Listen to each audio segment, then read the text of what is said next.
Welcome to the final episode of Ida the Hobit and the Crystal Queer Deers. This episode will feature Ida confronting her own feelings about her identity and what effect her behaviour has on her friends. Ida is sitting at the cafe scrolling through her Instagram when she comes across a post about a coming out party that her friends are going to. Ida finds out that the party is only for deers and the hobbits are not allowed. Ida is feeling a bit sad about not being able to come, but then decides to prove to her dear friends that she is actually a deer inside and not a hobbit. Ida decides to go to her good friend Tyrone and asks for his advice. Hi Ida, what is up? Hi Tyrone, what are you doing tomorrow? I'm going to a coming out party. What about you? I kind of wanted to go to that, but the invitation says that it's for deers only. We once had a hobbit come to a party. They started yelling and calling us names. They even attacked one of us. I fully understand, and that is horrible. Even though I look like a hobbit, I identify and act like a deer, but I do not know how to prove it. I have an idea. Maybe you could write letters showing what makes you feel like a deer. This might convince the other deers by showing them you understand the struggles. That is a really good idea. I will probably do that. Thank you for the advice, Tyrone. No problem. I'll see you at the party, dude. See you there, Tyrone. Bye. Bye.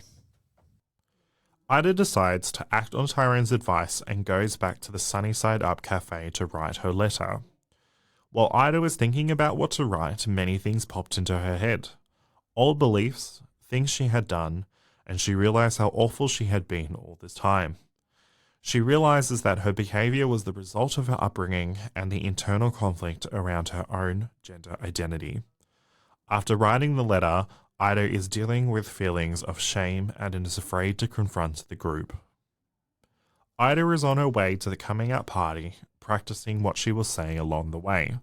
The closer Ida gets, the more anxious she becomes. Ida arrives to the coming out party and pauses for a moment. Ida tells herself that she has to do this because she does not want to be a hobbit anymore, and knocks on the door. One of the deer open and notices that Ida is a hobbit and tells Ida to leave. Tyrone spots Ida standing outside and tells the group to give her a chance and listens to what she has to say. The people at the party gather and all stare at Ida. My dear friends, I understand how you feel about hobbits and what hobbits have done to you. I am indeed a deer. I understand that I don't look like one, but I think, act, and feel like a deer. I hope you all can give me a chance to show you through my actions that I am not a hobbit, and that over time you learn to trust me and treat me like a fellow deer. I brought drinks and snacks for you to have as a peace offering. Thank you for listening to me, and I would like to join you at this party if you allow me to. Ida feeling relieved after finishing what she had to say, Ida realizes everyone is still staring at her in silence. The deer accept Ida's apology and undo the curse. Ida, feeling relieved and exhausted from the stress, sits down and loses consciousness. Ida wakes up and the first thing she sees is clouds. Suddenly, she feels a very bad headache and sits up. She is covered in eggs and is very confused. She remembers that while staring at the trans guy, she tripped and dropped the eggs. While trying not to fall, she slipped on the fallen eggs and was hitting her head on the ground, knocking her out instantly.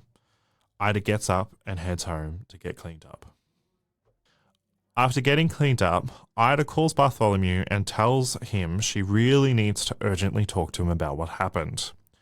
She asks for permission to come to the coming out party and promises that she is an ally and that she has changed because of what had happened. Bartholomew, even though skeptical, allows her to come. Ida at the party explains what happened to Bartholomew. Bartholomew is shocked to what he has heard, and he cannot believe that this has happened, but he can see that this really deeply affected Ida and can see that this has changed her. He then introduces Ida to the rest of the group, and they all cheer and embrace her with much love and happiness. And that's the end. Or is it? Thank you so much for listening to Ida the Hobit and the Crystal Queer Deers. We hope you enjoyed Ida's redemption and the individual journeys of the Crystal Queer Deer. We hope you enjoyed the journey of our Crystal Queer Deers had, and we thank you all of our listeners for their time. Thank you so much for listening to Ida the Hobit and the Crystal Queer Deers podcast. We really hope you enjoyed. This podcast was created in collaboration with Duke Street Community House, Brimbank Youth Services, and the Crystal Queer program. The podcast features the voice talents of Archie, Charmaine, Quinn, and Sienna. We would like to thank all of the members of the Crystal Queer program and the program facilitators Courtney and Jacob, and Louis from the Duke Street Community House. We are thankful and proud to be supported by the Melbourne Airport Community Fund, a sub-fund of the Australian Communities Foundation. Lastly, Duke Street Community House and Brimbank Youth Services would like to acknowledge that the podcast was created and recorded on the lands of the Wurundjeri and the Bunurong people of the Kulin Nation. We pay our respects to elders past, present, and emerging. We would also like to acknowledge that land was never ceded, and it always was and always will be Aboriginal land.